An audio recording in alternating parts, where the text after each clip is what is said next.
ఇండియాలోనే number 1 varicose veins hospital Avis vascular centre.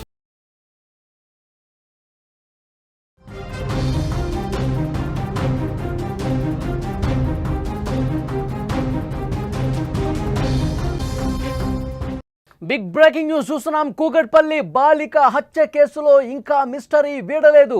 40 మందికి పైగా పోలీసులు విచారించారు. తల్లిదండ్రులను కూడా విచారించారు పోలీసులు. తల్లిదండ్రులను వేరువేరుగా విచారించారు. దాదాపు 7 గంటల పాటు విచారణ కొనసాగింది. ఈరోజు కూడా పోలీసులు తల్లిదండ్రులను విచారించబోతున్నారు.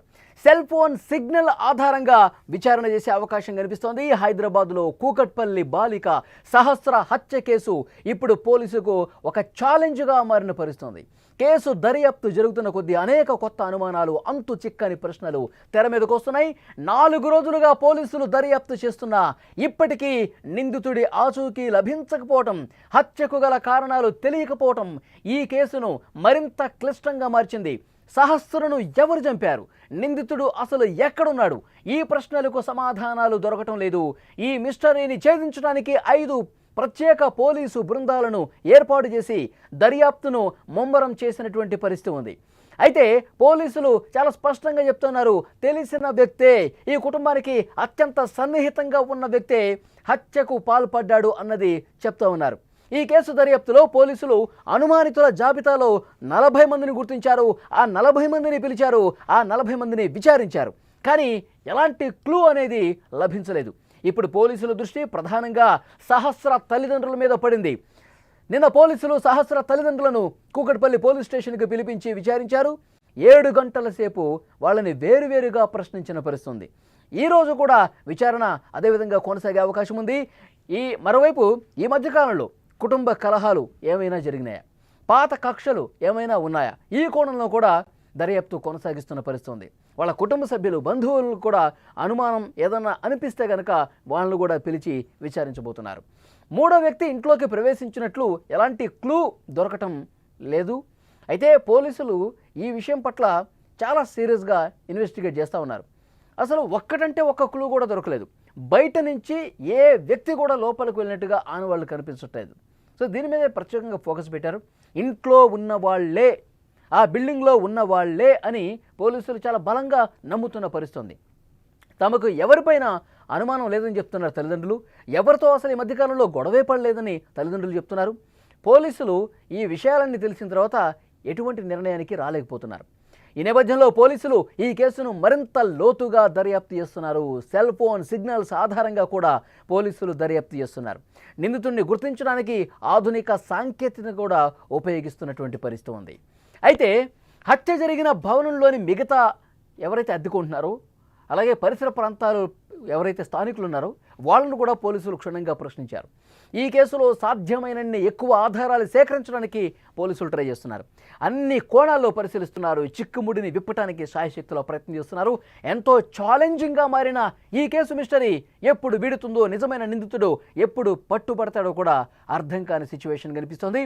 అనుమానం ఉన్న ప్రతి ఒక్కరిని విచారిస్తున్నారు.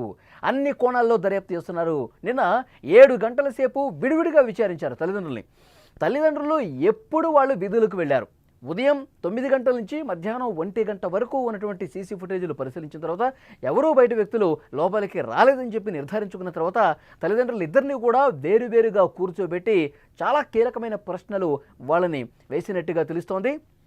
తల్లిదండ్రులు, తల్లి ఎన్ని గంటలకు బయటికి వెళ్ళింది, తండ్రి ఎన్ని గంటలకు బయటికి వెళ్ళారు, ఇద్దరూ ఒకే సందర్భంలో వెళ్ళారా, ఇద్దరిని ఈ ప్రశ్నలు అడిగినప్పుడు ఒకే విధంగా సమాధానం చెప్తున్నారా లేదా, అన్ని కోణాల్లో కూడా దర్యాప్తు ముమ్మరంగా కొనసాగుతున్న పరిస్థితుంది. ముందుగా చూసింది తండ్రే. ముందుగా ఈ విషయం చూసి కింద ఆ అపార్ట్మెంట్లో ఎవరైతే అద్దెకుంటున్నారో ఆ కుటుంబాలకు కూడా చెప్పింది తండ్రి. ఆ తర్వాత పోలీసులకు ఇన్ఫామ్ చేసింది తండ్రి. తర్వాత ఈ కుటుంబానికి అత్యంత దగ్గరగా ఉన్న వాళ్ళకి ఈ సమాచారం పంపించింది తండ్రి. తల్లికి కూడా చెప్పింది తండ్రి. కాబట్టి ముందుగా ఈ విషయానికి సంబంధించి తెలిసింది తండ్రి. కాబట్టి తండ్రిని చాలా ప్రత్యేకంగా ఒక గదిలో కూర్చోబెట్టి విచారిస్తున్న సమాచారం వస్తుంది. మీకు ఇంకా ఎవరి మీదైనా అనుమానం ఉందా? మీరు ఒక మెకానిక్గా పనిచేస్తూ ఉన్నారు. మీ దగ్గరికి ఎంతోమంది పనులు చేయించుకోవడానికి వస్తూ ఉంటారు.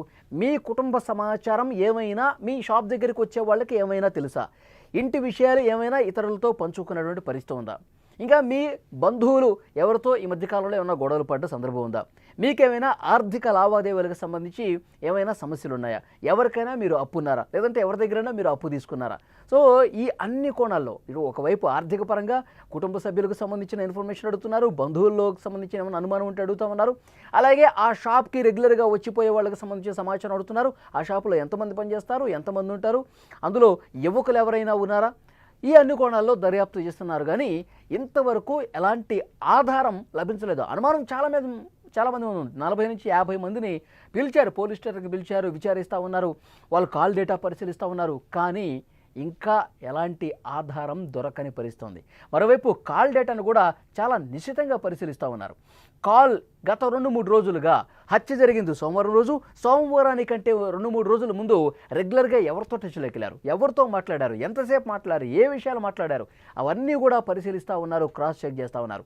మరోవైపు తల్లి ఒక ఆసుపత్రిలో ల్యాబ్ టెక్నీషియన్గా పనిచేస్తుంది. ఆ ల్యాబ్లో పనిచేస్తున్నటువంటి సిబ్బంది, ఈమెతో క్లోజ్గా ఉన్నవాళ్ళు ఎవరైతే ఉన్నారో వాళ్ళతో కూడా మాట్లాడుతున్నారు, వాళ్ళను కూడా అనుమానించి పిలుస్తున్నటువంటి పరిస్థితుంది. ఇప్పటికప్పుడు ఈ రోజుకైతే ఎలాంటి క్లూ లభించని పరిస్థితి, ఒక చిక్కుముడి కనిపిస్తుంది, ఒక ఛాలెంజింగ్గా పోలీసులకి ఈ కేసు మారిన పరిస్థితి ఉంది. సో డెఫినెట్గా ఎట్టి పరిస్థితుల్లో ఛేదిస్తామని చెప్తున్నారు. తల్లిదండ్రులను కూడా ఏదో లైట్గా తీసుకునే అవకాశం లేదని కూడా పోలీసులు చెప్తూ ఉన్నారు.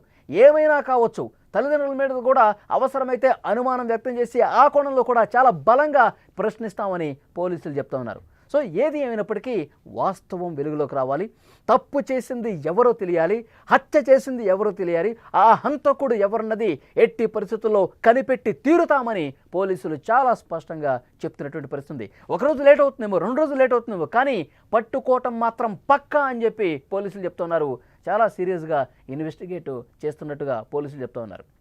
ఇది మొత్తం పరిశీలించిన తర్వాత ఈ వీడియో చూస్తున్న ప్రతి ఒక్కరూ కూడా రియాక్ట్ అవ్వండి, స్పందించండి.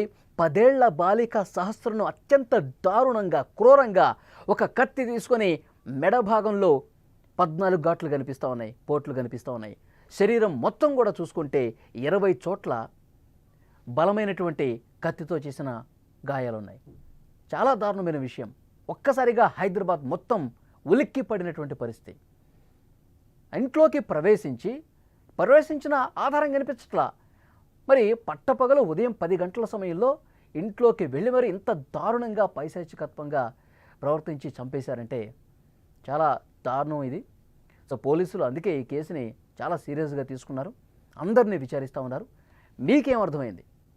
ఎవరిని ఇంకా అనుమానించాల్సినటువంటి అవసరం ఉందని చెప్పి మీరు భావిస్తూ ఉన్నారు? కామెంట్ బాక్స్లో తెలియజేయండి.